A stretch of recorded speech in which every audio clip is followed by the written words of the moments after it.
안녕하세요. 저희 맛있는 교회 온라인 주일 예배 오신 여러분을 환영합니다. 오늘은 소금에 대한 두 번째 시간으로 마태복음 5장 말씀을 가지고 이야기를 하려고 합니다. 마태복음 5장 13절의 말씀은 5장에서 7장까지 걸쳐 있는 예수님의 산상수훈에 속해 있는 내용입니다. 예수님의 산상수훈은 하나님 나라 백성이 어떤 삶을 살아야 하는지에 대해서 우리에게 알려주고 있습니다. 어떤 목사님들은 산상수훈은 이 땅에선 도저히 할 수 없는 거다. 죽고 나서 천국에 가서야 비로소 할 수 있는 거다. 그렇게 설교하기도 합니다. 그거는 제가 볼 때는 옳지 않은 말이라고 생각해요. 왜냐하면은 산상수훈은 예수님을 왕으로 모신 백성이 오늘 이 땅에서 살아가는 삶의 원리를 담고 있기 때문입니다. 그리고 이러한 말씀대로 우리가 살아갈 때 비로소 이 세상의 소금으로서 그 맛을 제대로 내는 삶을 살 수 있습니다. 우리가 음식을 해보면 알겠지만 소금이 이제 녹는 것 같아도 그 맛을 보면 그 음식에 소금이 있는지 없는지를 우리가 아는 것처럼 하나님 나라 백성은 때때로 눈에 띄지 않고 보이지 않아도 자신의 삶과 공동체 속에서 짠맛을 내는 사람들이라는 거예요. 그렇다면 어떻게 사는 것이 소금의 맛을 드러내는 삶인가? 어떤 삶이 마태복음 5장 16절의 말씀처럼 착한 행실을 통해 하나님의 영광을 돌리는 삶일까? 제가 볼 때는 오늘 본문의 말씀 바로 앞에 나와 있는 팔복의 삶을 우리가 살아내야만이 그 맛을 낼 수 있다는 거예요. 우리가 팔복의 말씀을 볼 때 좀 헷갈리는 것 중에 하나가 뭔가 하면 주겠다고 하는 조건절처럼 보는 겁니다. 그런데 원문은 그렇게 나와 있지 않아요. 예를 들어서 너희가 심령이 가난하면 천국을 주겠다. 이게 아니라 보다 정확한 표현은 심령이 가난한 삶을 이미 살고 있는 너희여, 좋은 소식이 있다. 복된 소식이 있다. 그게 뭐냐면 천국이 너희 것이라는 거야. 이런 말씀이라는 거예요. 그렇기에 팔복의 말씀은 앞으로 이렇게 살면 저렇게 해주겠다라는 그런 조건적인 율법적인 그런 말씀이 아니라 이미 하나님 나라 백성의 방식대로 살아가는 사람에게 반드시 하나님께서 축복해 주시겠다는 위로의 말씀인 것입니다.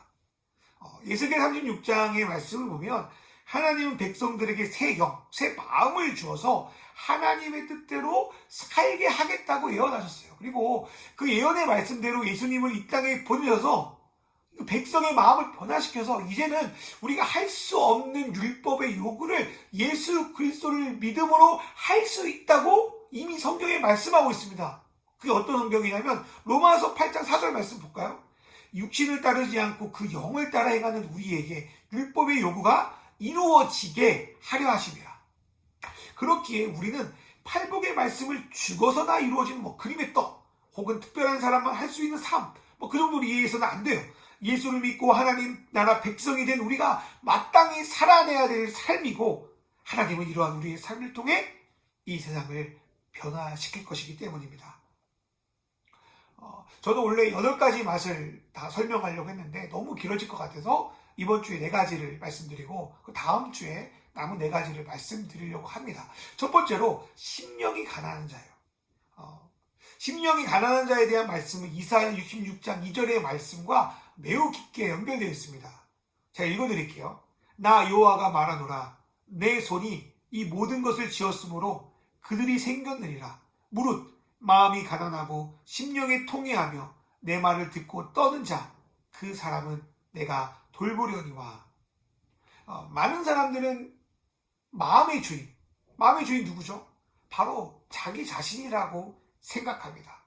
그렇기 때문에 수만 가지 욕망을 마음에 품고 어떻게든 그 마음의 뜻대로 살아가려고 애쓰는 게 어쩌면 우리의 인생이 아닐까 생각이 들어요. 하지만 심령이 가난한 자의 마음의 주인은 자기 자신이 아니라 하나님, 예수님이라는 거예요. 그렇기 때문에 상대적으로 이들은 자기 생각을 내려놓고 하나님의 생각을 쫓아 살아갑니다. 그렇기 때문에 자신의 욕망으로부터 이들은 가난할 수밖에 없어요. 또한 가난한 자는 누군가의 도움을 받지 않으면 살아갈 수 없는 자들입니다.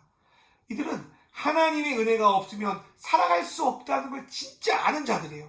그렇기에 자기의 의를 내세우는 교만한 자들과 달리 이들은 겸손할 수밖에 없습니다. 억지가 아니라 내가 진짜 하나님 앞에 아무것도 아니구나를 아니까 겸손한 거죠.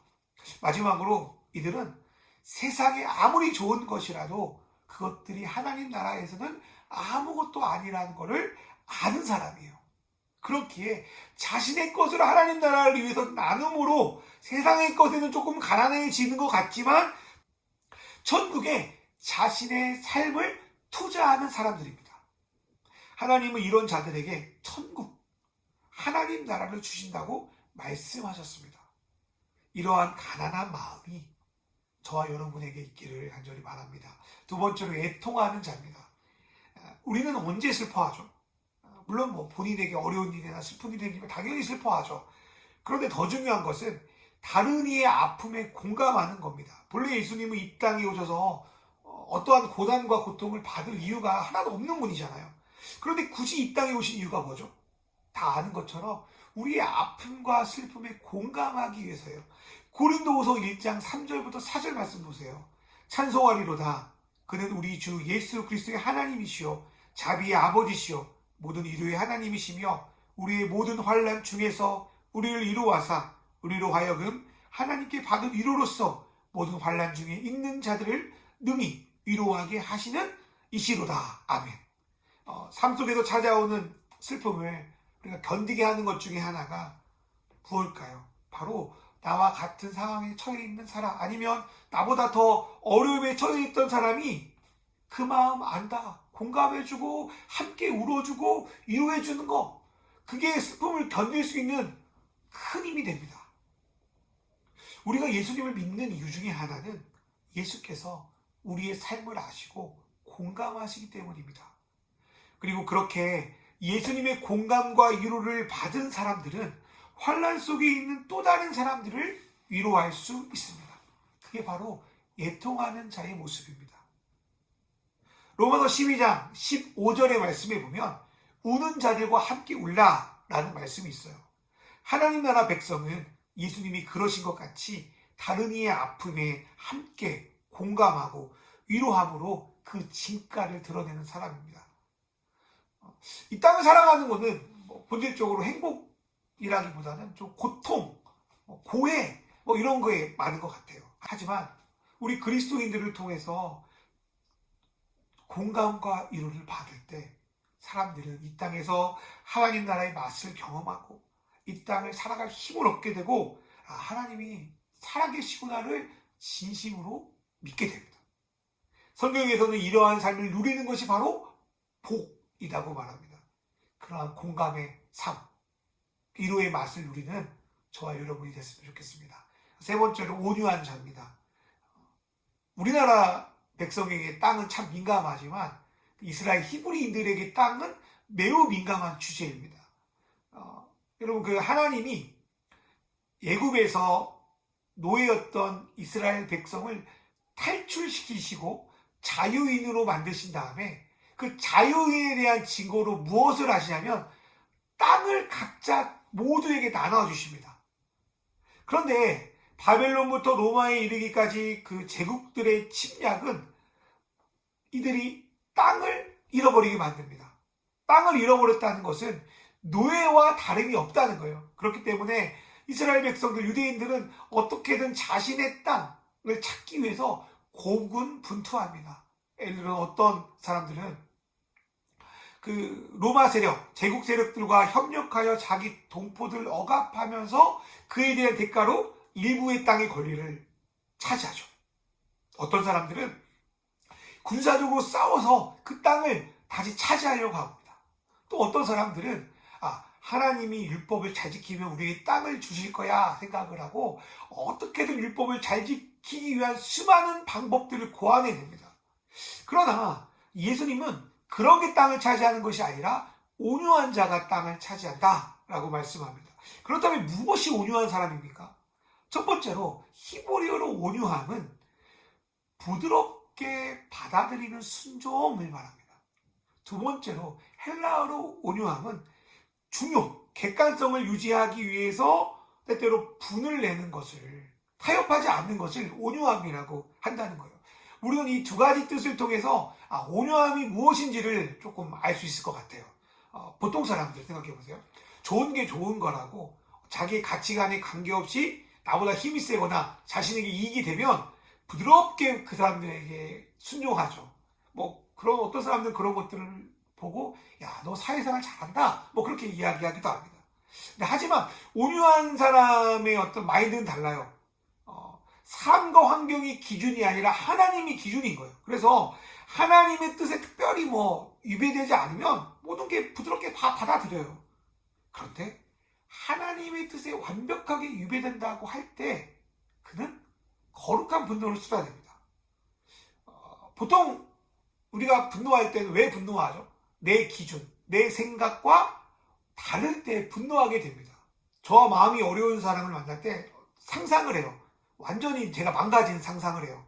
그렇게 마음을 먹고 가야 내가 조금 이상한 소리를 듣고 좀 아쉬운 소리를 들어도 버틸 수 있어요. 이상한 거니까. 근데 제가 생각한 것보다 더 이하로 막 나를 짓누르면 막 분노가 치밀어요.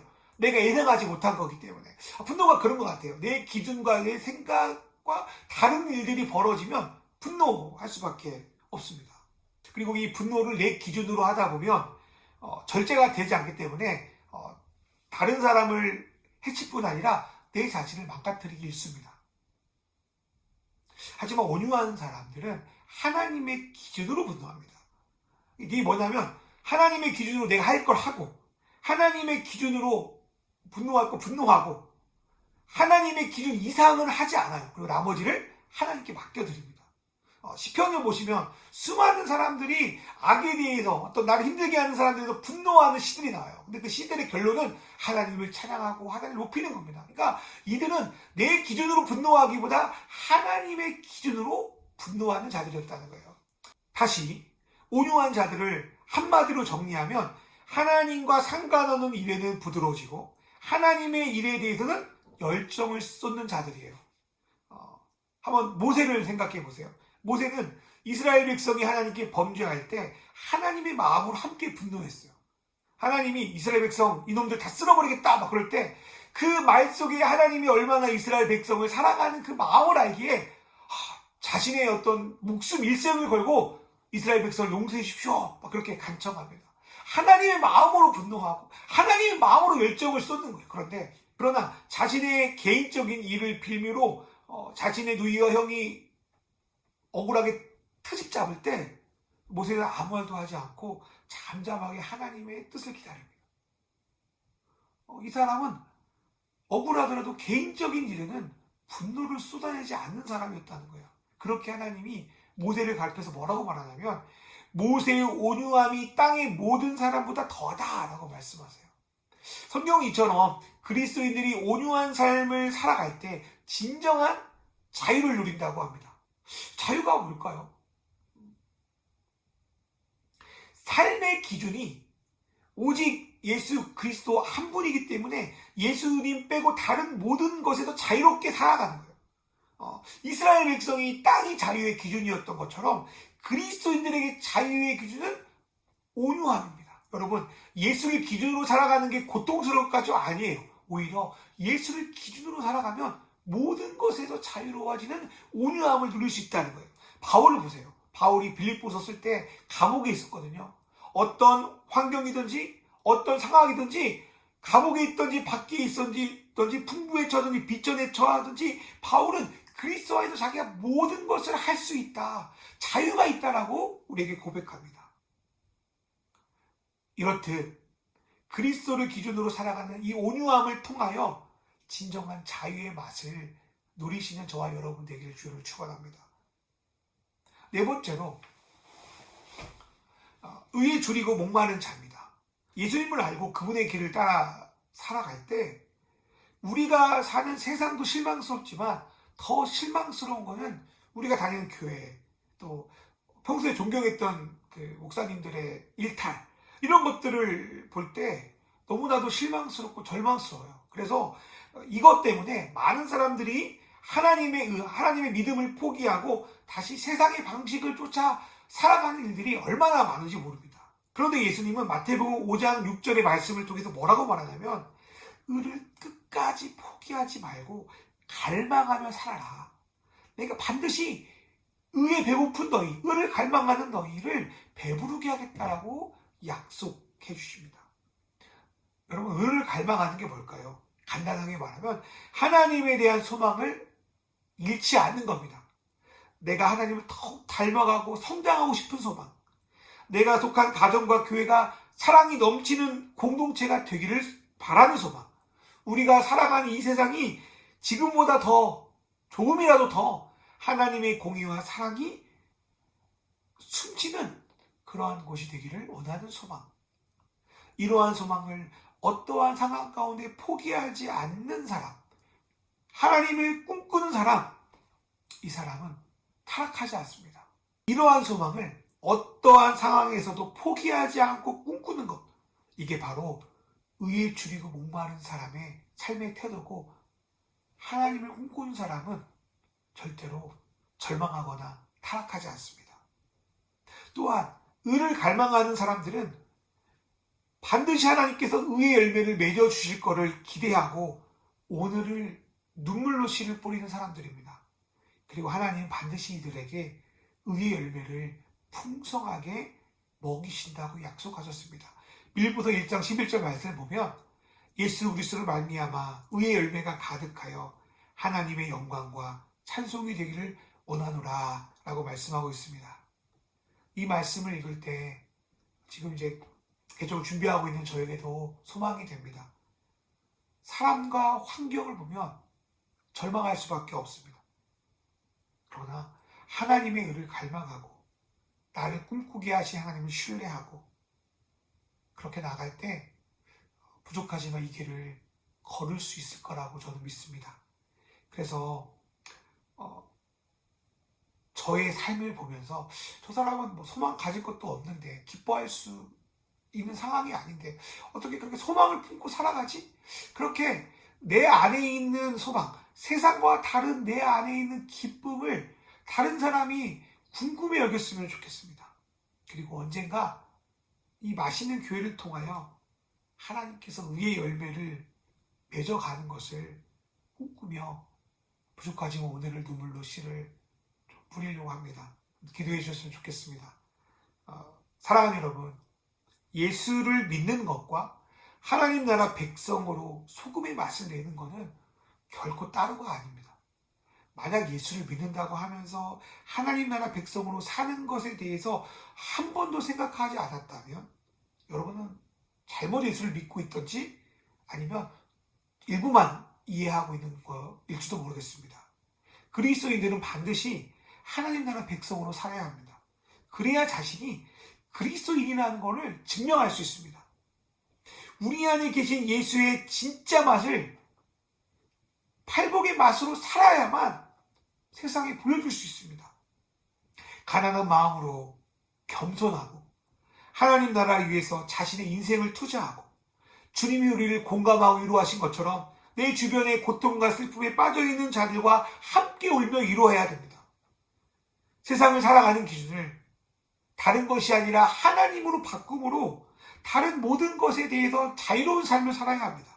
또한 어떤 상황과 환경에도 하나님이 이루실 그 의를 소망하며 절망하지 않고 꿈꾸며 살아가는 것을 멈추지 말아야 합니다.